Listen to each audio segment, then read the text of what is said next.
பேரிடர் காலங்கள்ல பாதுகாப்புக்கு தான் இன்னைக்கு மேம்பாலம் கட்டுறதா இருக்கட்டும், எதுவா இருந்தாலும் ஒரு விஷயத்துல இருந்து பாதுகாப்பு கருதி தான் எதையும் பண்ணுவோம். அப்போ கிரகங்களால் வரக்கூடிய தீமைகள்ல இருந்து பாதுகாத்து உங்களை வழிநடத்திக்கிங்கிறதுக்காக தான் கண்டுபிடிச்சிருப்பாங்களே தவிர, நான் சொல்லலைனாலும் உங்க வாழ்க்கையில இல்ல இதுதான் நடக்குங்கிறது தெரிஞ்சிருச்சு. இப்போ ஜாதகத்துல எழுதுனது மாத்தவே முடியாதுன்னா, நீங்க எதுக்கு ஜாதகம் பார்க்கணும்? ஏன்னா அது நீங்க சொல்லலைனாலும் அதான் நடக்க போகுது.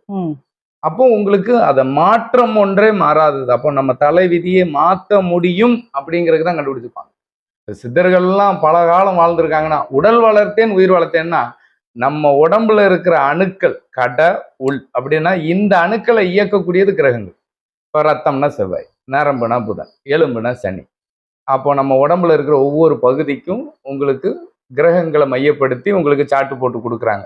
உறவுகளாகவும் உறுப்புகளாகவும் அப்போ எந்த கிரகத்தினுடைய ஆதிபத்தியம் அது நெகட்டிவா இருக்கா பாசிட்டிவா இருக்கான்னு கண்டுபிடிச்சு அதற்கு தகுந்த இப்போ எல்லா மன்னர்களும் கோயில் கட்டியிருக்காங்க. சேர மன்னன், சோழ மன்னன், பாண்டிய மன்னன், அந்தந்த மன்னர்கள் வீடு கட்டினா மக்களுக்கு வீடு கட்டி கொடுத்தாங்களோ இல்லையோ, ஆனா எல்லா கிரகங்களின் கதிர்வீச்சு விழுகிற இடத்துல சிவபெருமானை வச்சு சந்திரனுடைய ஸ்தலம் புதன் எல்லா கோயில்லையும் சூரியன் சிவனை மையப்படுத்தினா சூரியனை சுத்தி எல்லா கோயிலும் சுத்தி வர்றதுனால எல்லா கோயில்கள்லையும் சிவனை வச்சு அந்தந்த இது சந்திர பகவான், அதே சிவபெருமான் தான் இருப்பார். இது புத பகவான், இது செவ்வாய் பகவான் அப்படின்னு சிவன் கோயில் தான் இருக்கும்.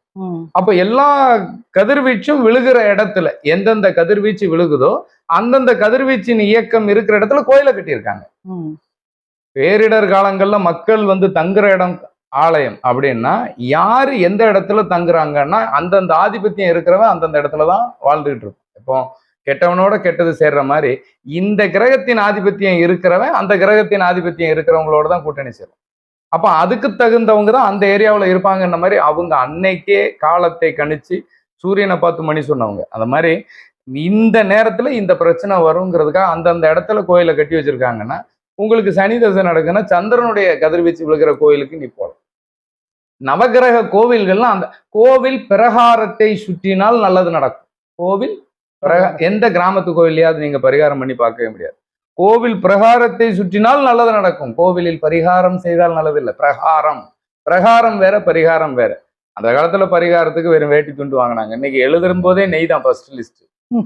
ஏன்னா உன்னுடைய அறியாமை, உன்னுடைய தேவை என்னுடைய தேவையை நிவர்த்தி பண்றதுக்காக இருக்கு. அதாவது எனக்கு தெரிஞ்சு நான் ஒருத்தட்ட பேசும்போது அவர்லாம் சொல்றாரு, இன்னைக்கு டாக்டர்கிட்ட எவ்வளவோ பேர் இப்போ காப்பாற்றுவா முடியுது, அவங்க கிட்ட காசு கொடுத்தவங்களா என்ன கேட்டிருக்காங்க. ஏதோ ஜோசியக்காரன் பொழப்ப நடத்துறான். இது பொழப்பு இல்லை. ஜோதிடம் என்பது கலை.